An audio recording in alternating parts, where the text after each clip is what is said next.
Hello, my name is Oluwafemi Joseph, a medical laboratory scientist and your Ascp mentor. Here in today's podcast, I'll be sharing with you 5 steps to pass your examination and drastically cut your study time in half. Based on the volume of the exam, one thing that you don't want to do is that you don't want to miss out on high yield areas, and you don't want to write the exam more than one. So this podcast is being produced to help you out. Here is the first step: reverse engineer the exam. And the second one is for you to actively retrieve. The third, which is like it, is for you to master the material very well. And the fourth is for you to space out your practice. While the last, which is the overall of it all, is for you to stimulate the exam.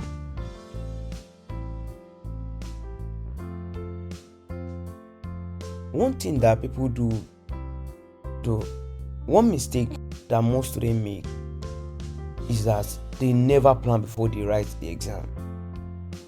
They never plan before they study. And that's what the first step is about. When you are trying to reverse engineer the exam, you are trying to get the exam curriculum and syllabus. And we have many ways that you can do it for Ascp exam. You can get Ascp curriculum, get Ascp BOC study guide, which guide you on every topic and which will tell you the high yield area for you to focus on.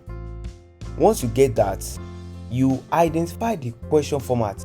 Is it going to be MCQ? Is it going to be structural or written? For Ascp, you know it is MCQ and it is CAD, and CAD is computer adaptive exam. So you don't want to leave a question or flag a question then come back to it later. You want to treat it, which means you must know your onions and you must understand each and every section that you are treating. This helps you to avoid wasting time on some things that does not matter.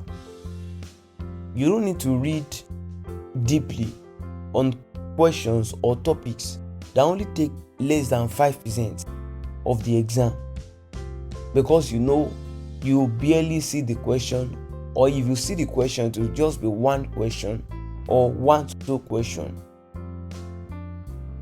Now, going to the second point, which means you should actively retrieve and you do not study passively. There is a technique that is called active recall technique, and here is how it is done. After you study a topic, close the book and write down everything you can remember about what you just read. Let me take that again. After you finish studying the topic, close the book and write down everything you can remember about what you just read.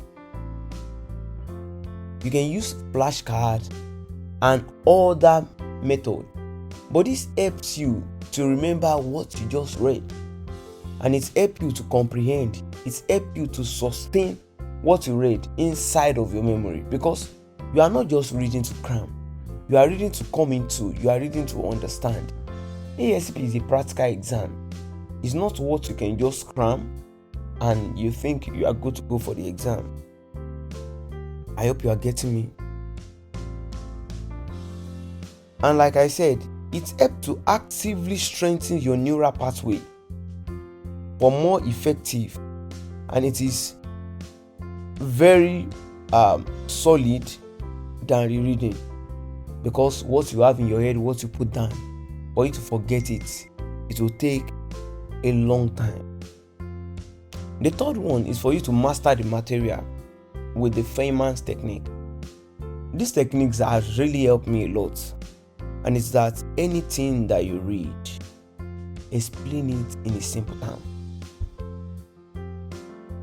Anything, no matter how ambiguous it looks, find a way of explaining it in a simple term. Once you are able to do this, you have won the topic. Once you are able to do this, you do not have problem with that subject line again. And by doing this, you'll be able to identify where you are struggling to understand, because you will not be able to explain it very well. And what this make you do is that it will help you cut and fix misunderstanding before they become problematic. The fourth one is for you to space out your practice. Avoid unnecessary repetition, accent, or emphasis on unnecessary. If you keep striking your memory, or you keep reading something over and over again, you move from understanding the topic to cramming it. You move from understanding the concept to cramming it. However, this is the best way to push yourself away from that tie, or from that shackle. Review the material at an increasing interval. Let me give you an example. Let's say you review ABO block group today. So 1 day after learning it, that's tomorrow, you might say, oh, let me review what I've just read yesterday. You review it. Now give it 3 days interval. Then review it. After that, give it 1 week interval. Then review it. By that, you are building your memory. By that, you are fighting for getting curve. And by that, you are fighting cramming, so that you not just cram, you get to understand what you've been reading. And the fifth one, which is one thing that you have to do over and over again, is for you to simulate the exam environment. Even while using your Ascp BOC study guide, have a stopwatch. The whole exam is 150 minutes. You might set your stopwatch to 120. Then you practice 100 questions from different angles, and make sure that you are not checking the answers at the back. Make sure that you practice and write the exam as if you are under strict surveillance.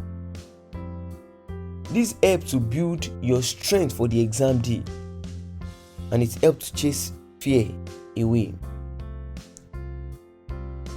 And it helps you to actualize your pace and performance under pressure. Shut out sand. You can have a white paper and a pen with you with nothing written on it. Focus yourself on your study material or your PC. Now, study by yourself and write the exam. Thank you very much for joining today's podcast. That will be all for today. Good luck with your exam. Remember to work smarter, not harder. And by this, you can achieve better results in just half the time. Thank you.